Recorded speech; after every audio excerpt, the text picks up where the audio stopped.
Hey everyone, and welcome back to Level Up Your Skills with us. I'm so excited for today's deep dive because, well, it involves dogs. Yeah, who doesn't love dogs, right? Exactly. And you know how we're always talking about learning new things? Well, get ready to level up your knowledge about our furry friends. Don't forget to hit that subscribe button so you don't miss out on any future deep dives. Okay, so we're going to be using these two really cool dog training guides as our source material today. And lucky for us, we have an expert to help us decode all the fascinating stuff in them. I'm happy to be here. I love talking about dogs. All right, so I was checking out the source material, and one thing that really stood out to me was how dogs actually became dogs. Like, how did wolves turn into our furry best friends? Yeah, well, it's kind of amazing, actually. It seems like wolves might have been the ones to take the first step. Can you imagine? They were brave enough to approach human settlements looking for some easy food. Whoa, that's pretty bold, right? Like, considering how we usually think of wolves. I know it's crazy to think about, but those adventurous wolves? Those are the ancestors of all the different dog breeds we have today.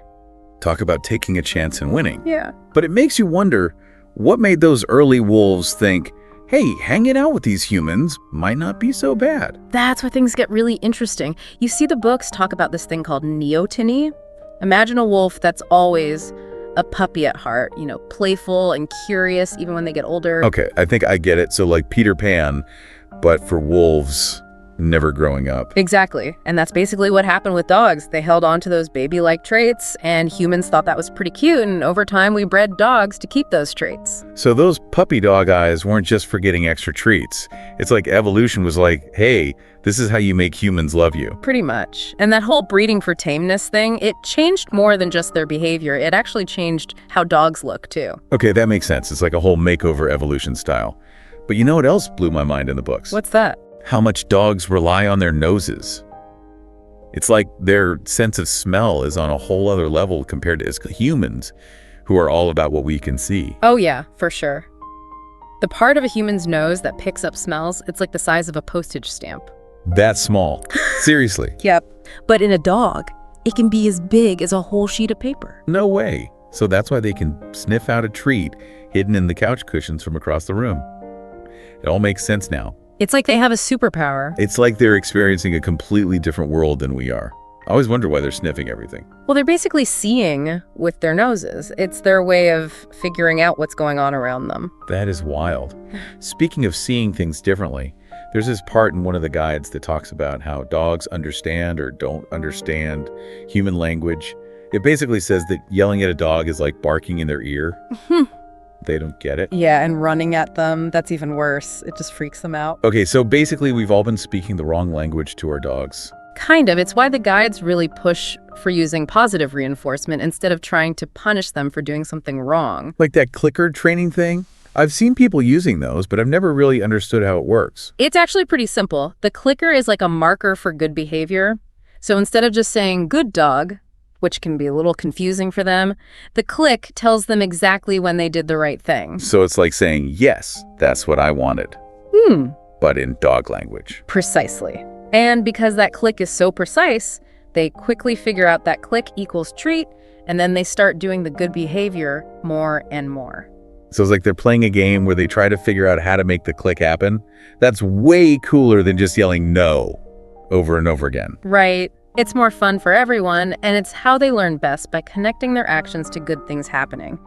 You know, another thing the books talk about? What's that? How dogs don't really get the idea of spite. Like, they're always looking for attention, even if it's from getting scolded. So even when they're being bad, they're just trying to get us to notice them. Yep. It's like they're hardwired for attention no matter what kind it is.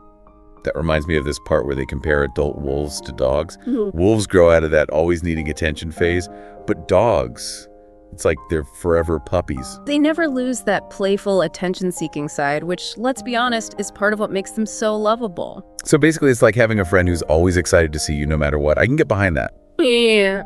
Okay, so speaking of different dog personalities, one of the books really breaks down specific breeds and their quirks. Oh yeah, like what? Well, I was reading about the sporting group, all those high-energy dogs, like spaniels. I mean, have you ever met a spaniel who doesn't love chasing a tennis ball? It's like they were born to retrieve. And you know what's really helpful? understanding what a breed was originally bred for, even if they're not doing that job anymore. Oh, like how spaniels were bred to be hunting dogs, but now most of them are just family pets. Exactly. So instead of trying to make them be something they're not, we can work with their instincts. Like take that spaniel who loves to fetch, sign them up for agility or flyball. So it's all about working with their natural talents. Yeah. I love that. It's like finding out what makes them tick and then helping them be the best version of themselves. Exactly. One of the books even talks about how different breeds react to crowds. Some are total social butterflies, while others are more like, nope, I'm good over here. That's so true. My friend's golden retriever loves meeting new people, but my chihuahuas, forget it, he hides behind me. It's all connected to those breed-specific behaviors that we were talking about. It's like they come pre-programmed with certain tendencies. So it's not just about how cute a dog is, it's about understanding what makes them unique. Absolutely. And we can't forget about mixed breeds. They can be a whole mix of different personalities depending on their parents. Oh yeah, that makes sense. It's like their genetic lottery ticket determines what kind of personality they end up with. Huh. Wow, I'm already looking at my dog in a whole new light. I know, right? It's so cool to think about. But speaking of understanding, the books also talk about how important a dog's early experiences are, like puppyhood. It's a really crucial time for shaping who they'll become. Oh, like with socialization and stuff? Making sure they meet lots of people and other dogs? Exactly. It's all about exposing them to new sights and sounds and situations so they can build their confidence.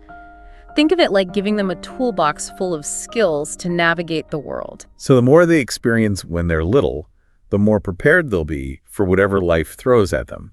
That makes a lot of sense. And it's not just about preventing them from being scared, it's also about teaching them how to interact with others in a good way, Those early experiences, they set the stage for how they'll behave later on. Okay, so puppyhood is like boot camp for dogs. You could say that. And something else that's important to keep in mind is that puppies, just like human kids, they go through different stages of development. So there's like the baby stage, then the crazy toddler stage, what else? Oh, and then get ready for it, the teenage phase.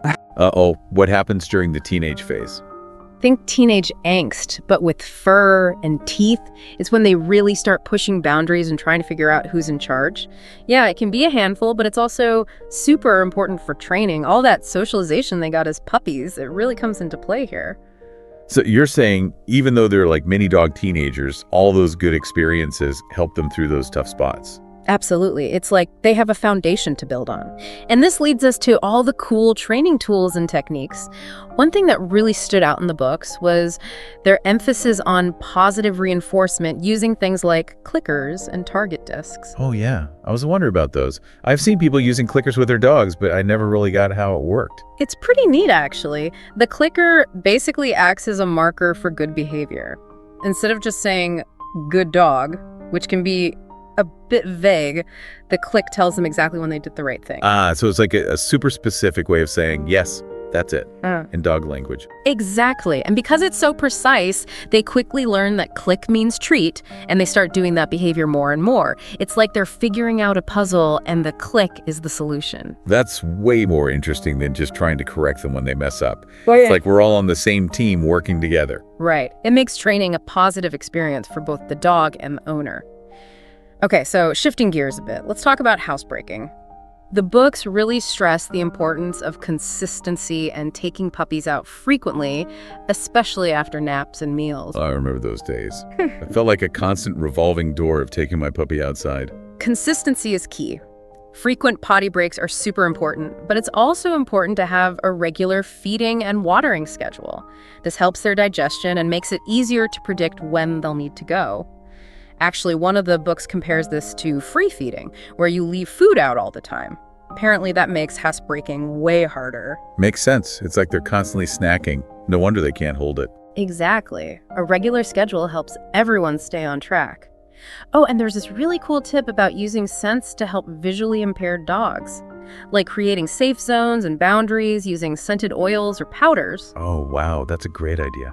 It's like creating a map they can smell. It's a perfect example of how we can adjust our training and environment to meet a dog's specific needs. And it brings up the unique challenges, but also the rewards of living with senior dogs. Speaking of senior dogs, one of the books mentioned canine cognitive dysfunction, CCD, which is sometimes called doggy dementia. It sounds really sad. It can be tough to see, but understanding the condition is so important for providing the best care for our aging companions.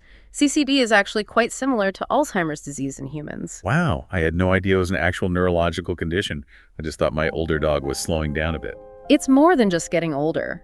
Dogs with CCD can experience disorientation, memory loss, personality changes, even changes in their sleep patterns. So it's not just about them getting a little gray around the muzzle. It's an actual medical condition. That's important for owners to know so they can get help from their vet if they think their dog might be affected. Absolutely. Early diagnosis and intervention can make a huge difference in managing the symptoms and making sure their senior years are as happy and comfortable as possible. It's like with any health issue. The more you know, the better equipped you are to help. It's amazing how much these books have emphasized understanding things from a dog's perspective.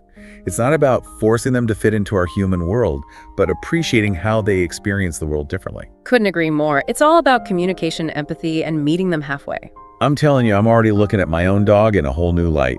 And we're not even done with this deep dive yet. That's what's so great about it, isn't it? It opens our eyes to new ways of thinking and helps us understand not just dogs, but the world around us. Well said.